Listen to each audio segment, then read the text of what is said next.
আমার নাম রোহিত জমাতিয়া, আমি ত্রিপুরা থেকে। এবং আমার বয়স 30।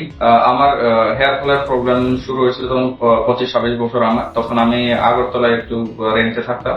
তখন ওই জলের বা জেনেটিকের কারণে যা কিছু কারণে হোক আমার এই হেয়ার গ্রোথ এই সামনে থেকে একটু পাতলা হতে শুরু করে আর কি।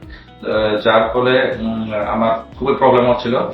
তখন আমি ইউটিউবে একটু সার্চ করলাম যে ট্রান্সপ্ল্যান্ট নিয়ে কিছু। এরপরে আমার বন্ধু আসছিল একজন, এই বন্ধু বললো যে ও ট্রান্সপ্ল্যান্ট করিয়েছে এবং খুব ভালো রেজাল্ট পেয়েছে। তো তারপরে থেকে আমি কনসাল্ট করেছি এবং ডক্টরের সাথে কনসাল্ট করার পরে আমাকে 2500 গ্রাফ লাগবে বলেছে। এবং প্রথমে আমার ট্রান্সপ্ল্যান্ট যখন করাবো তখন ওই ব্যথার বা ইনজেকশন লাগাবে এরকম কিছু একটা আসলো, মানে ডর আসলো। কিন্তু বন্ধুর সঙ্গে কথা বলার পরে বললো যে ওটা এমন কিছু না, ব্যাপার না। তো তারপরে ওখানে মোটামুটি ভালো, মানে আজকে আমার ট্রান্সপ্ল্যান্ট হবে। তো আজকে এসেছি ক্লিনিক।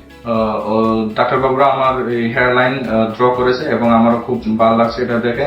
এবং এখন আমার হেয়ার ট্রান্সপ্ল্যান্ট হবে। তারপর আবার মানে কি এক্সপিরিয়েন্স আমার কি আসলে ট্রান্সপ্ল্যান্টের সময়, এটা আমি নেক্সট টাইমে আবার শেয়ার করবো।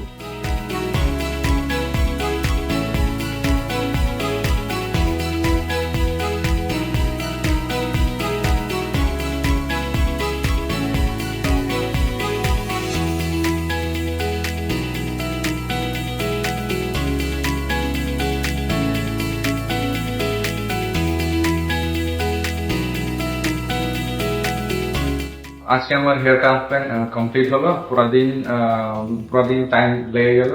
তার মধ্যে ব্রেকসও ছিল কিছু, এবং যখন আমার যা প্রয়োজন ছিল ডাক্তার বাবুরা বা স্টাফ তা প্রোভাইড করেছেন এবং খুব ভালোভাবে কেয়ার করেছেন। এবং কথা কন্টিনিউয়াসলি আমার সঙ্গে কথা বলছিল ডাক্তার বাবুরা এবং স্টাফ সবাই। এন্ড আমাদের লাঞ্চও ব্রেক ছিল, তো খুব ভালোই লাগলো। এবং কোঅপারেশন সবার খুব ভালো ছিল এবং সবাই ভালোভাবে আমাকে রেখেছে।